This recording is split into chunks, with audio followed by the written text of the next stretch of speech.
Welcome to the Reality Revolution. Today I have a really wonderful channeling from Quo. This one was delivered on April 26, 2008. This is addressing the creative process and the spirituality of arts, both in the creation of and experience of art. I often think about the amazing power of art. I am an artist, and I love the experience of creating art, the experience of seeing the art I've created. But I've questioned, am I being of service to anyone by creating this art? Is this just something that I'm doing as a hobby, or is there more to it? Because it feels like there's more to it. When I'm in the zone and really creating a piece of art that I love, I feel like I have a co-partner with me. The creator is with me in that moment, and I light up. If I'm writing a story, if I'm writing a poem, a song, or even painting, it is amazing the sort of experiences I had, and I found a really cool channeling that addresses this particular topic. Quo, if you did not know, is a group of higher density beings that answer spiritual questions from a group called LL Research. They've been doing this for 50 years, very consistently. It's authentic. They do this with integrity. These channelings are directly related to the Law of One channelings, or as some call it, the raw material. Quo includes raw, as well as some other higher density beings, and these are a little bit easier to understand than those channelings, but always come with a deep breadth of knowledge. And there's some sort of energetic exchange that happens when I read these words and experience these words that goes beyond just what they're saying. These are activations, and they're so much fun to read and listen to afterwards. I'm probably listening to this right now on a Sunday, sitting outside as I always do. And a lot of times I experience these so much differently after I read them. And I love it when you share with me your own experiences with these works. The question this evening is, would you discuss the spiritual principles behind the creative process of the arts?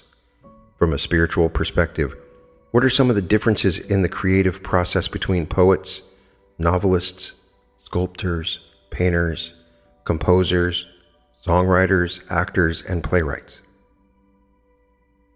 Carla channeling. We are those known to you as the principle of Quo. Greetings, in the love and in the light of the one infinite creator, in whose service we come to you this day. Thank you for calling us to your circle of seeking. It is a great privilege to be called. We shall do our best to share with you some of our thoughts upon this most interesting subject of the spiritual principles behind the creative process. As always, we ask each who reads or listens to this material to retain your keen sense of discrimination, so that you take that which is useful to you from this conversation and leave the rest behind. We would be most grateful for you to do that, as it allows us to speak freely without being concerned that we may infringe upon your free will or disturb your process. The spiritual principle behind the creative process is that each entity is the creator. Each entity has the innate ability to create things that never were, and to think thoughts that have never been thought. Each entity upon planet Earth in third density is equipped with all of the tools and resources of creativity.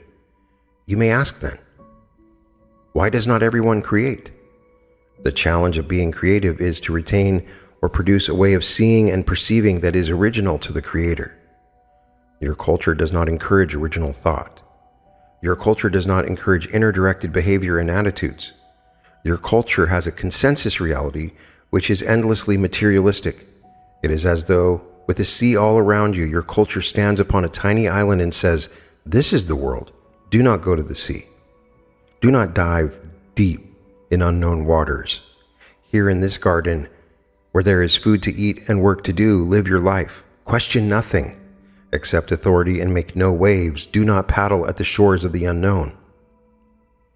The culture and its consensus reality in our point of view is the illusion, and the water the reality. The creation of the small island is the pulling together of some gross physical matter upon which to stand and is built by fear. At each instant of each of your lives upon planet Earth, infinity and eternity are as close to you as your breath, as near as your heartbeat. Each moment upon this seemingly solid Earth and its seemingly mundane concerns can open up in an instant to reveal the stunning complexity, paradox, and mystery of the infinity of the moment. The land falls away, and the waters invite, encourage, and attract the seeking heart to escape the island of consensus reality and plunge into the waters of the nominal, the unknown, and the wondrous. It is to be noted that the artistic impulse exists in some way, shape, or form in each person. However, in some cases, the environment of childhood is such that there is too much fear built into knowing new things to make it possible for an entity to explore his creative impulse. In other cases, an entity may have great appreciation and delight in portions of the creative process and yet be unable, for lack of native talent, to manifest the wonderful artistic vision that is in his heart and in his soul. There is a certain percentage of your peoples, many of them being wanderers, whose nature is such and whose pre-incarnative choices of talents are such as to support the creative process.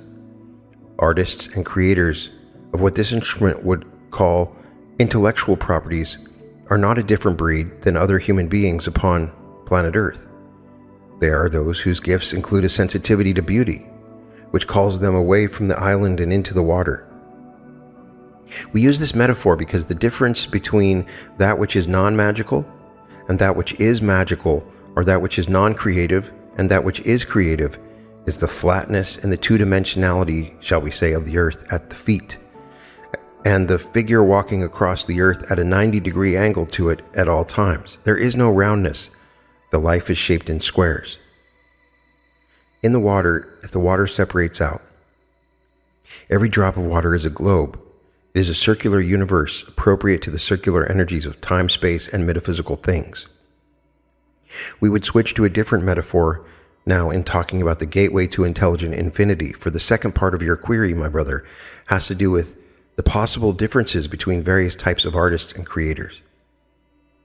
We would distinguish at the beginning of this conversation between artists and those entities who are moving from an intellectual perspective and are not involved in the artistic impulse, but rather have found that the gifts produced by him are well accepted and can offer him a good living.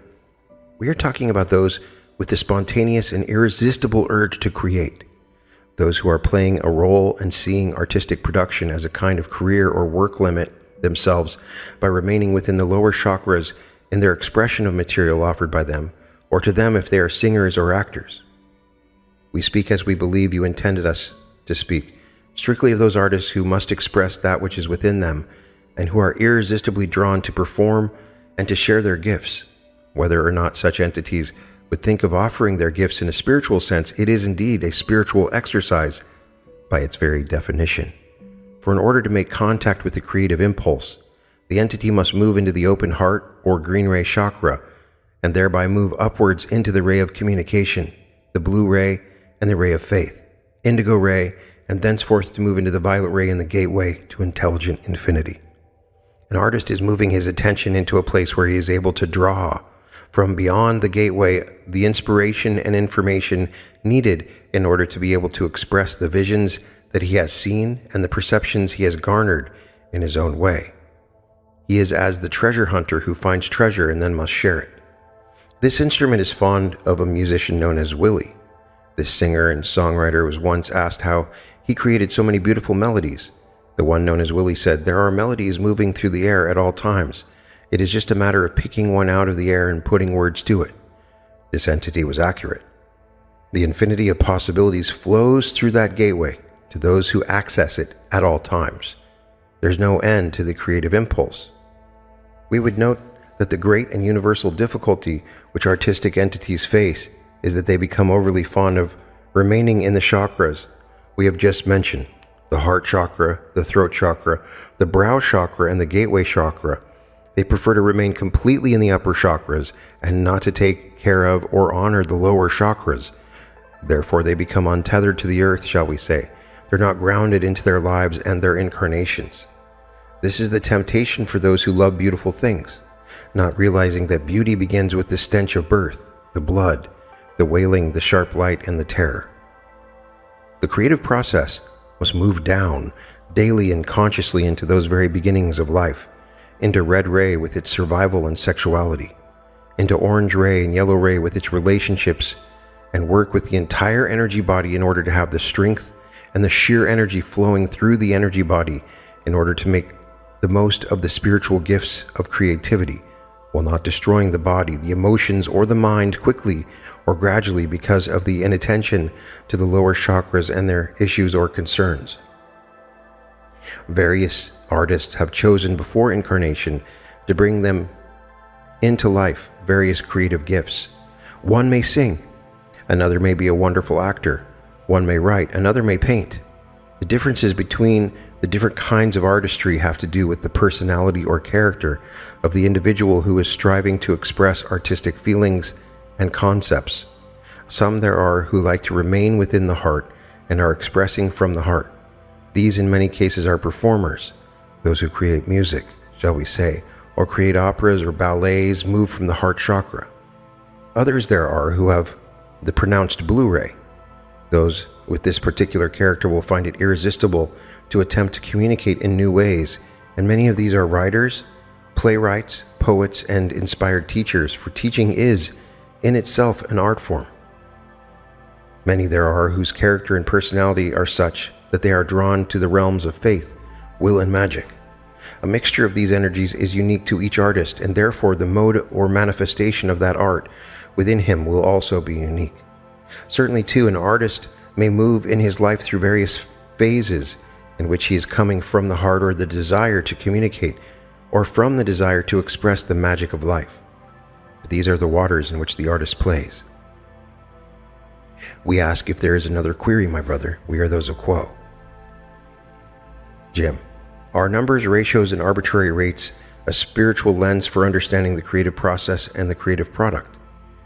We are those of Quo and are aware of your query, my brother. Indeed, mathematics and ratios are intrinsic and absolutely necessary to the creative process. And if an artist is having difficulty focusing, it may be very helpful for such an entity to work with mathematics, especially sacred geometry. If one looks at language itself, it is sacred geometry. Each letter in a word has certain energy. Each word made up of certain letters has a certain energy. The study of not just language but alphabets and symbols is endlessly fascinating, and it can be seen through the doorway of letters and words. An infinite amount of energy may flow. Such tools are necessary for the artist. In music as well, it may be easily seen that there is a series of mathematical ratios betwixt the 12 tones of the Western scale. There are mathematical ratios betwixt various chords, duads, and triads within that system of octaves, which musicians use to create the beauty of a melody and the richness of harmonization and symphony. Well, we ask if there is another query, my brother. Jim, in order to bring us full circle, would you discuss the spiritual principles behind the attraction of art, literature, and theater for non-artists and the population in general from a spiritual perspective, being sensitive to how different types of art may uniquely tweak the creative process? How does art affect us? We are those of Quo and are aware of your query, my brother. As we said previously, all entities are creators, but not all entities are drawn to express their creativity. They are solidly attached to their little island of consensus reality. They want the ground firm beneath them and the sky above. They wish their feet not to sink into the unknown.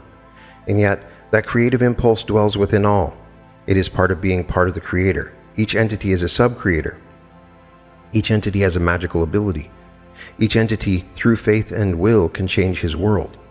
But there is such deep acceptance of consensus reality in many that there is no potential outlet for creative expression in the sense of original creativity. Although you may see the creative impulse moving through any entity's life in a collection of Barbie dolls arranged just so, or a beautifully decorated Christmas tree, or meals that are prepared with love, or children that are raised with genius, many people left to themselves will not enter into intellectual creations, shall we say. They will not let go of the box into which their lives are bound, for they feel safe there. Yet how wonderful it is to be able to step into a theater or a movie house, an opera house, or a place where a ballet is being offered, and to sit in the audience and let the performers take you into the water. They aren't steering the boat, but they can appreciate the trip. and they can know that this delicious dose of mystery and paradox will end, and they'll be back safely upon the shores of their island once again. It can be thought of, and this is a shallow statement, but helpful perhaps, as a left brain, right brain difference, saying that the left brain has to do with living on the island and making good use of time within the box, and the right brain then goes begging and does not have its needs fulfilled. It is not exercised, it lies dormant. Art, therefore, can take out upon the water and lift the dormancy into activity. And suddenly the right brain is working. It feels very good. It makes the attendee or the appreciator of art feel as though he is also creative. It is contagious. Looked at another way, an artist could be described as an entity who is able to compress the vastness of human experience into an offering small enough to view as a whole. In this compression into image, metaphor, melody, and so forth comes an intensification of power, so that an artist may punch through fear and bring the attendee or the audience into a place of freedom or love. The artist has a tendency to tell the truth that has either escaped the multitudes around him or has become too dreadful to contemplate and therefore is ignored. Further, an artist is able to bring a people, a nation, a world through the process of grief and sorrow by creating beauty within that grief and sorrow and despair. May we answer you further, my brother. Jim, finally, from a spiritual perspective, what is the significance of the rise in interest in creativity in almost every cultural domain? We are those of Quo, and we are aware of your query, my brother. Perhaps you have heard the expression, there is something in the air. Spring is in the air. Christmas is in the air. At this time, my brother, the new age is in the air. The veil rends. The gateway to intelligent infinity is more easily entered. Vibrations of truth are bombarding planet Earth at this time. Waves and waves of clarity and true perception are interpenetrating with the third density vibration of consensus reality in a way that cannot be ignored. If an entity is deeply asleep, he may simply feel these waves of energy as experiencing that things are getting more difficult and he must shut down more and more and focus on just surviving. This is due to the fact that he has not yet welcomed himself, gotten to know himself, come to accept himself, and finally seen the creator within himself. However, every entity upon planet Earth today is capable of breaking through to a standpoint from which these energies are used in a positive way. It takes tremendous courage to open up to these crashing waves of perception and say, I'm in for the ride. I'll use this energy to see more deeply into myself, to accept myself more fully, to love myself more dearly, to see the Creator within me and honor the spark of Godhead. These are wondrous times. For your people approach graduation day, shall we say, that point after which each death from life on planet Earth shall be entirely open to the possibility of moving forward into fourth density.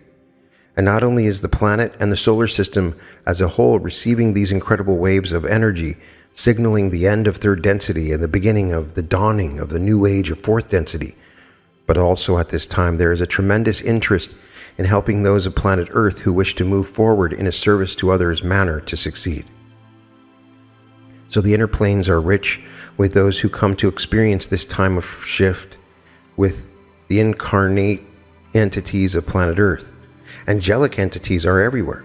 Nature divas and their nature spirits are everywhere, all wanting to play, to sing, to dance with you. And each with all, inviting each to dance this dance into the sun, into the light, into the dawning of the new day. We ourselves are among those who have been drawn to your planet at this time, so that we may, in our humble and modest way, offer ourselves to those who might find our information useful or helpful.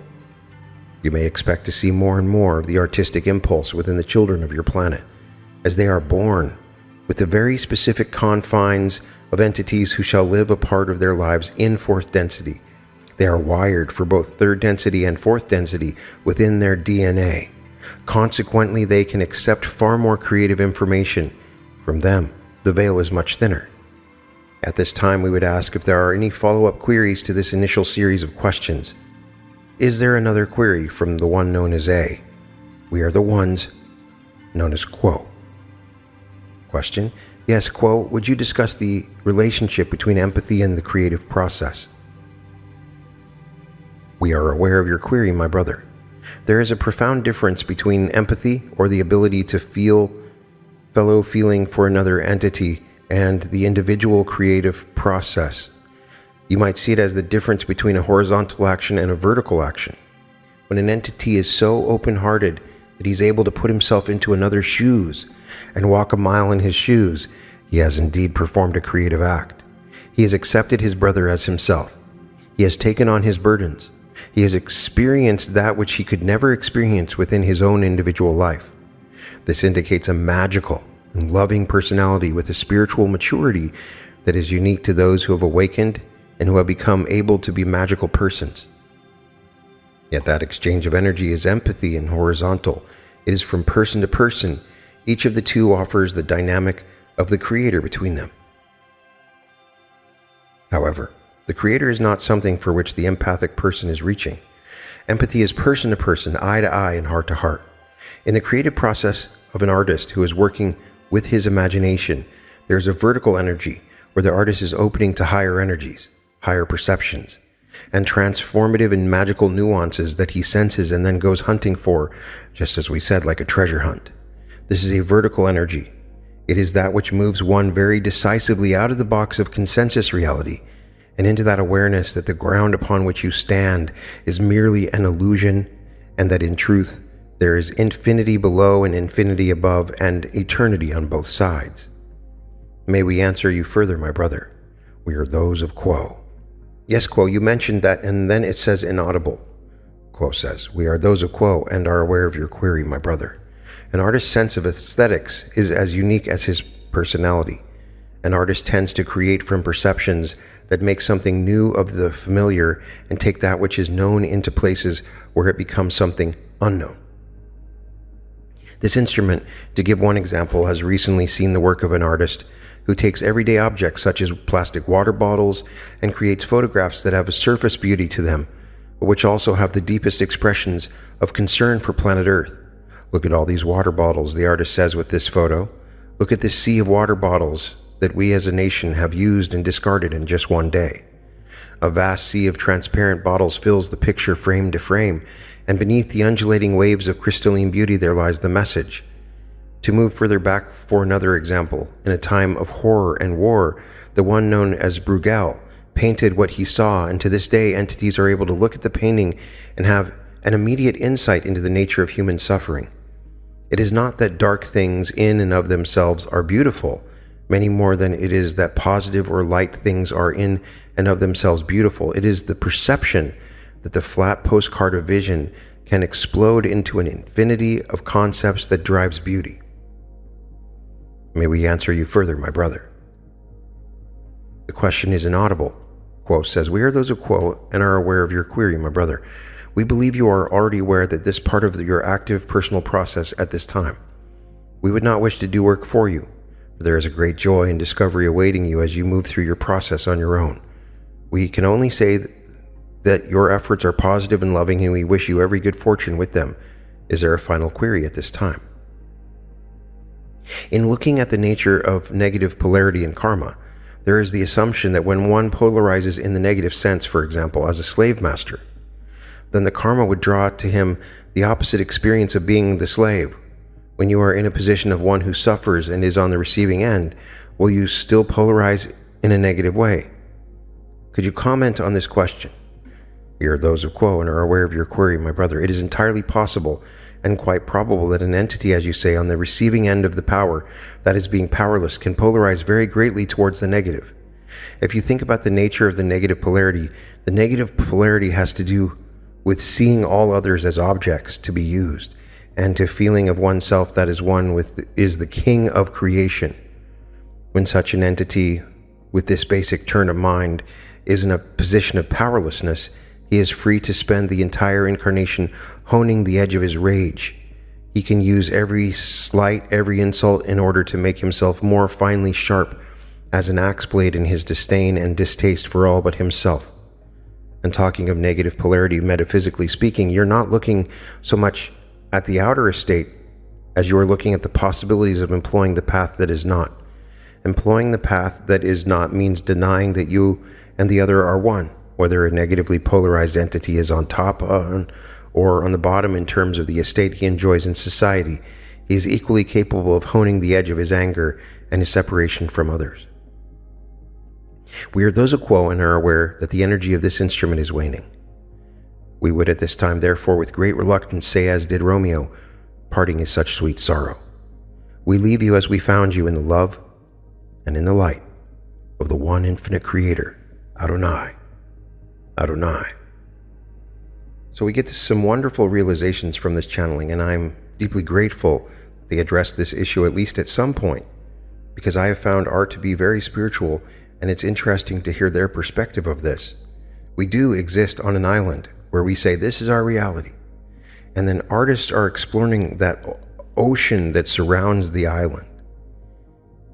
It's a very interesting way to look at it, and clearly it is a spiritual experience, a spiritual expression. Each entity is inherently a creator with the ability to think original thoughts and make new things. And Quo is saying that with consensus reality and cultural conditioning, we become discouraged from accessing this creative potential. To be creative requires breaking free of limited materialistic thinking and plunging into the infinite mysteries and possibilities beyond consensus reality. This involves opening the heart, the throat, the third eye, and the crown, and drawing inspiration from intelligent infinity. And it's interesting when they say that artists get stuck in the upper chakras, and that there is a need to balance the chakras to stay in the red, orange, and yellow rays. And I understand that. It really made a lot of sense to me, because you sort of are not grounded in the world. You escape from it. You're not interested in what's going on in the world. You're more interested in what is happening in your imagination. I love how they say that different types of artists work strongly with different chakras. Performers like musicians and dancers create from the open heart, while writers and communicators, singers, are working with the blue ray, and those who work with faith and magic from the indigo ray, but all must ground themselves by balancing those lower chakras. And non-artists are attracted to art because it allows them to temporarily escape the island of consensus reality and access the creative impulse within themselves.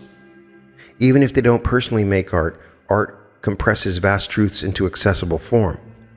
And so when you're attracted to art, remember that's the artist within you that's attracted to that. And I'm sure I'm talking to someone out there that can hear my voice that says, oh, I'm not an artist. I've never been very good at art. I'm not creative. And that's just simply not true. You are an artist. And if you seek out and explore this creativity within you, wonderful things will happen. There's a rising interest in creativity today from transformative energies bombarding the planet as the veil thins before the birth of fourth density. Empathy between people is a horizontal exchange at the heart level, while the true artistic creativity is a vertical connection with higher inspiration. So I am challenging you to the creativity challenge, something I've mentioned several times in the podcast and in my book, something that changed my life and will change your life for the next 30 days. I am challenging everybody to do this. If you haven't done it with me before, I want you to try it now. This is something that led to my own creative transformation. I want you to do something creative every day. Anything creative. If you don't know what to do, you can simply draw out or scratch out a stick figure on a piece of paper. You can make a little swirly on a piece of paper, but you have to do something every day. You can write a story, you can make a song, you can cook a new dish of food that you've never cooked. You can redesign your house in some way. You can make an adjustment to one of your pieces of clothing, rip off the arms or something. But it has to be something creative. And you have to do it for 30 days. In essence, Quo is saying that creativity is a universal birthright of all entities as co-creators with the One, and as a way to transcend limitations by opening to inspiration from beyond the illusion of consensus materiality. Artists serve as pioneers in this process, and you are an artist. You are an artist and you're creating. Something I've found very, very powerful is using my art as a form of magic. Anybody that follows me on Facebook or on Instagram and has gone to my website at www.newearth.art, I create a piece of art. I infuse my intention and magic into it. I'll use Grabavoy numbers or magical numbers or golden codes. I write onto the canvas and I paint out stuff. And then I have found that these pieces of art become broadcasters of my intention. So if I want a piece of art to broadcast the feeling of love, I'll do that. And then I draw something, and then it becomes a broadcasting station for love. And then when you hang that painting up, it becomes even more powerful than any affirmation. It is broadcasting that energy that you infused into the painting. This is something that has been absolutely wonderful. And you can ask anybody that has acquired my art. We have now sold over 2,100 paintings on our website. I get messages back all the time. It gives them goosebumps. You can create your own doing this technique, and your art can become magical in your life. It can be a song. It can be anything that you can imagine. And this art now in the fourth density can become a beacon that transforms people's lives. They've been doing it throughout the ages, but now it's empowered. You can check out my art at www.newearth.art. You can find all episodes of The Reality Revolution at therealityrevolution.com. And welcome to The Reality Revolution.